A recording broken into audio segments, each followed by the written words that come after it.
Esse é mais um estudo semanal da língua chinesa, os analetos de Confúcio, a partir das interpretações do professor Simson Rock, de Singapura. Estudo feito toda quarta-feira, às 20 horas. Os vídeos vão ficar disponíveis aqui no IGTV, aqui do perfil, né? E também depois a gente sobe lá no canal da Língua Chinesa, também no YouTube. Então, a gente agradece a todo mundo que vai acompanhar, todo mundo que vai assistir depois, interagir depois, né? E também a presença da Carol. Eu agradeço a presença do Carlos e todo mundo que está aí nos assistindo, que vai assistir depois. E, bom, eu queria fazer os agradecimentos ao professor Simson Rock, né, o nosso mestre Sim, de Singapura, com quem a gente desenvolveu esse trabalho. E aos nossos tradutores, a Lúcia Helena Nobre Souza e o Qian Tan Lin, e o grupo de estudos do Mestre Sim de Piracicaba e de Jundiaí, que também sempre deram todo apoio, toda a força para o desenvolvimento desse projeto. Então, gratidão. Podemos começar. Vamos lá, então. Vamos lá, então, gente.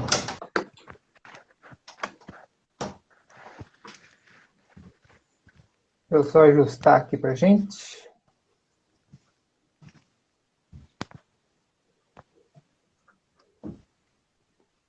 Muito bem. Deixa eu ver um pouquinho aqui se melhor.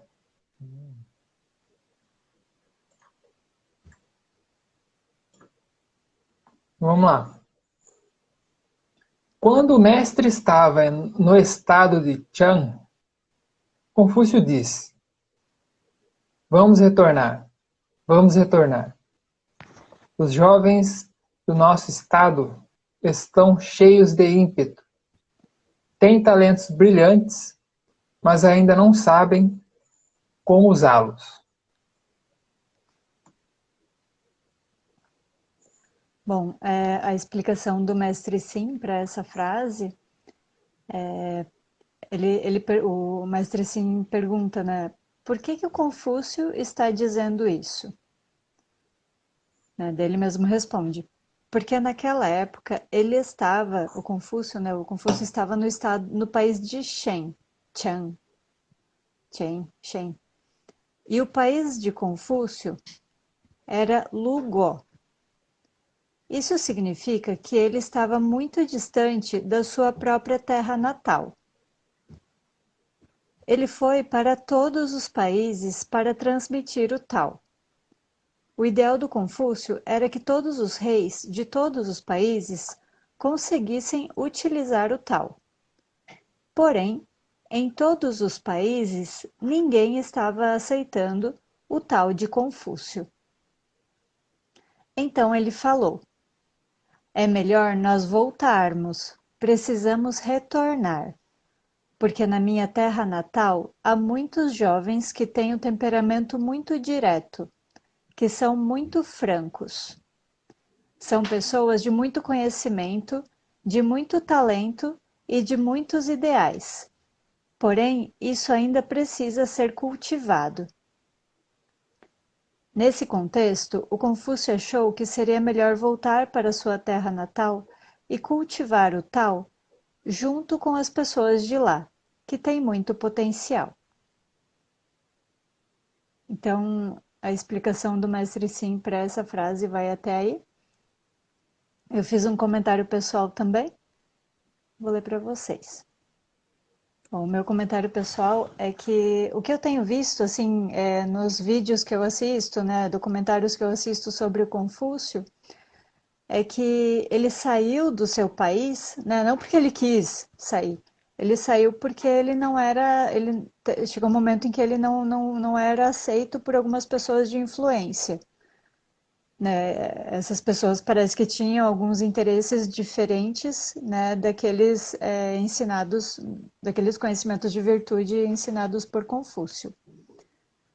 Então, ao viajar para vários países, né, o Confúcio percebeu que os seus ensinamentos também não eram muito aceitos pelos reis de outros países. Assim, chegou um ponto em que ele decidiu que era hora de retornar. Ele percebeu que seria melhor orientar os jovens do seu próprio país, que tinham muitos talentos e que precisavam ser orientados. Bom, então a reflexão que eu faço, né, sobre essa frase é que às vezes nós temos um objetivo e há diversas maneiras, né, há diversos caminhos para se chegar a este objetivo. Então, não convém insistir por muito tempo em um caminho que não está dando certo. Convém verificar quais as outras possibilidades, pois há outras formas de atingir este objetivo. Foi o que o Confúcio fez, na minha opinião, no meu entendimento. Foi o que ele fez. Ele percebeu que aquele caminho não estava dando muito certo, então ele tomou uma decisão. Vamos retornar.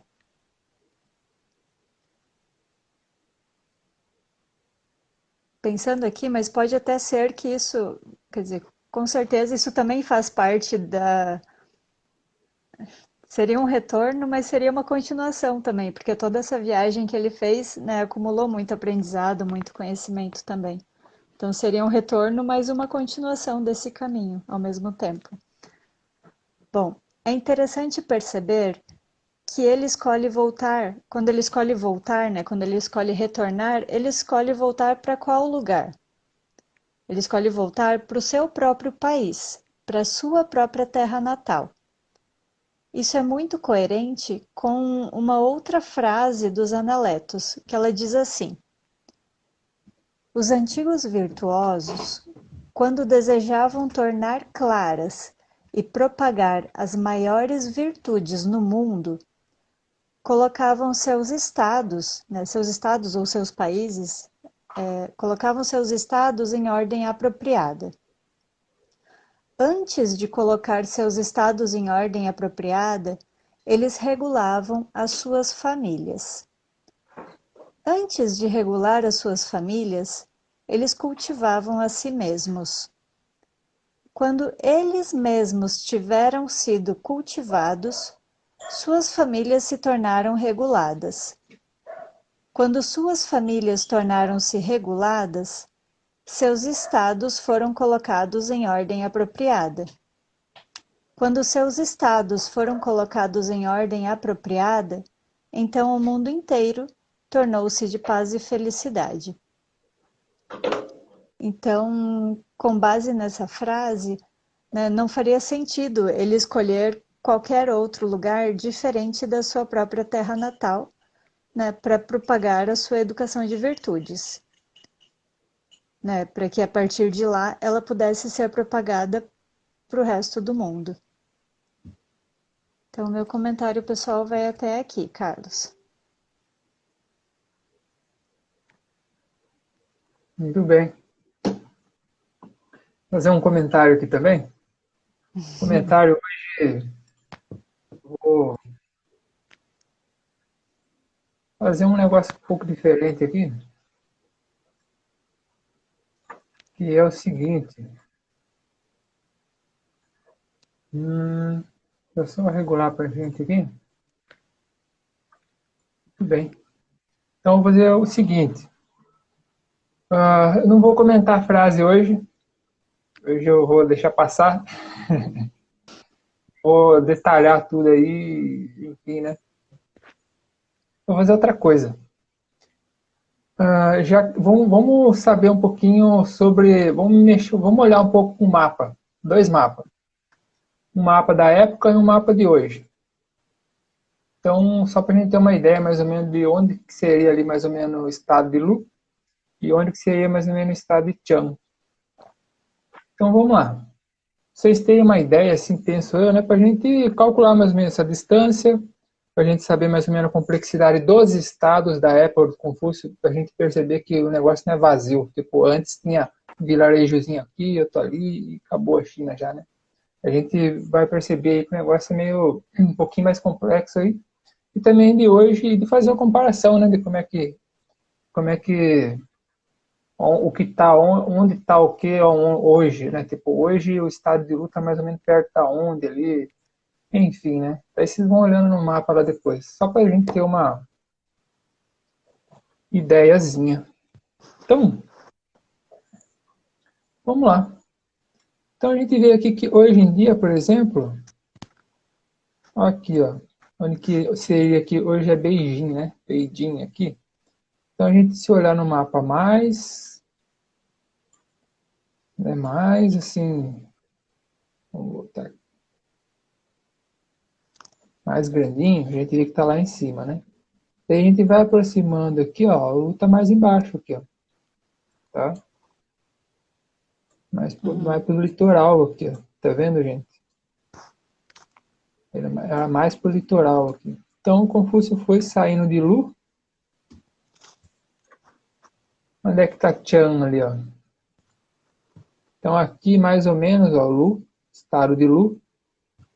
Seria a terra natal do Confúcio. Aí, para onde que ele veio? Ó, o estado de Tian aqui, ó. Estado de Tian por aqui. Vários outros estados são citados, né, nos textos, né? Esse de cima aqui, ó, Wei, Jiang. Vamos ver outros aqui, ó. Chu. Esse aqui ele é citado também. Tá vendo, ó? Mais grandão. Aqui, ó, bem no interior aqui da China, o estado de Qin, né? O famoso estado de Qin, né? Quem vai vencer a guerra entre os estados combatentes, né? Tá aqui. Dinastia Qin começou com esse estadozinho aqui. Depois é que eles vão conquistar, né? Maneira de falar, né? Eles vão derrubar todos os outros estados e fazer uma reunificação, vamos dizer assim, da China.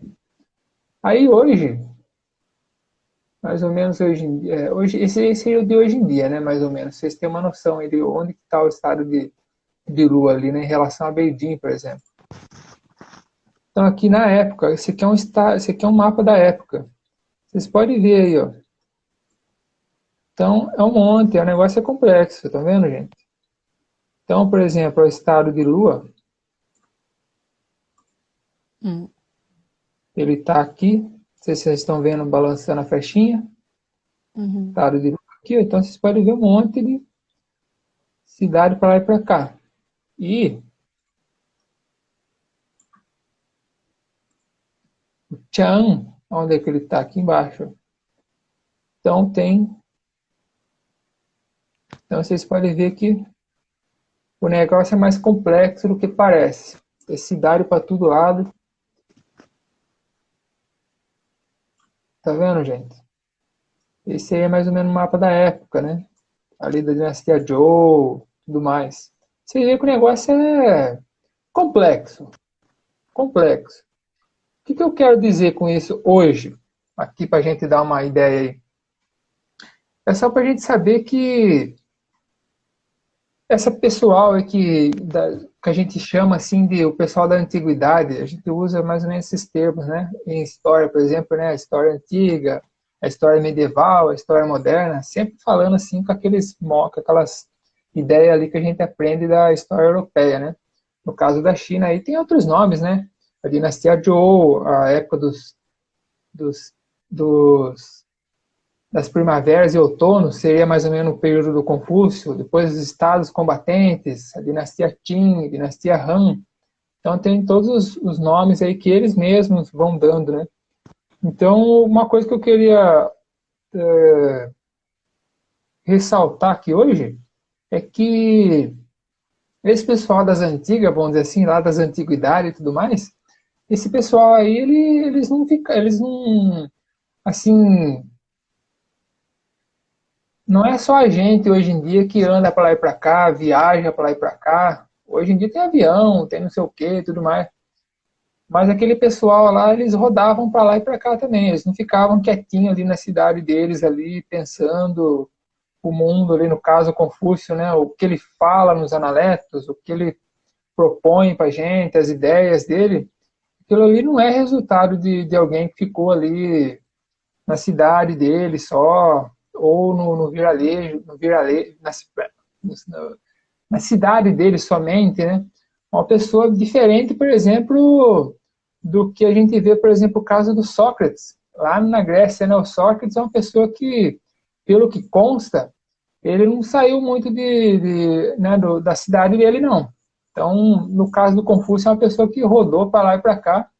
Então, vocês percebem que não só ele, como outros professores, outros mestres da mesma época aí do Confúcio, é o pessoal que andou para lá e para cá. Então, eles estavam realmente, vamos dizer assim, procurando dar alguma solução para os problemas que eles tinham para a época deles, né? Então, esse é o que eu queria destacar hoje, assim. Então, quando a gente pensar em filosofia chinesa antiga, desse período do Confúcio aí, então é interessante pensar os analetos que o Confúcio falou, a trajetória do Confúcio, com a época dele, né? Com a época dele de conflitos que estavam aumentando, né, cada vez mais violentos e tudo mais, várias mudanças aí e tal, só para a gente ter uma ideia aí né, do que esse pessoal aí estava rodando para lá e para cá, eles estavam, vamos dizer assim, o que a gente chama hoje em dia, né, de engajados, né, engajados aí politicamente, economicamente, por aí vai, só para dar esse toque para a gente aí hoje, tá, gente? Fico por aqui. O que vocês acham? Vocês concordam, discordam?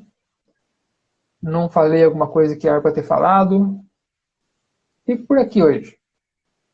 Hoje foi de leve.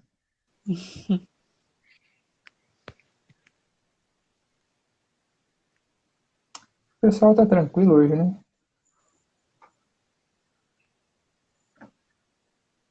Só dar esse toque aí, gente. Acho que a gente pode ficando por aqui. Ok. Boa noite, Carlos. Boa Boa noite, noite, Carol. pessoal. Até amanhã não, até a próxima quarta. Tá, gente? Até. Até lá.